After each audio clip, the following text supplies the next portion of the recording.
അത്രക്ക് നാണക്കേട് സഹിച്ചിട്ട് ഇവിടെ ആരും നിക്കണമെന്നില്ല. എന്റെ അച്ഛന്റെ ക്ലാസ്മേറ്റ് ആണ്. അച്ഛനെ ചതിക്കില്ല.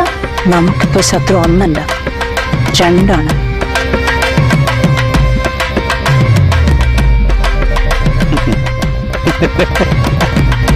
സമയം വരാൻ കൊടുക്കോ.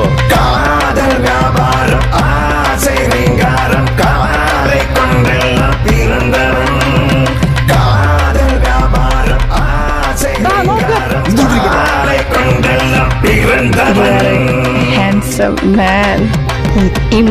അവൻ ചാവാൻ പോയല്ലേ ഉള്ളൂ, ചത്തൊന്നുമില്ലല്ല.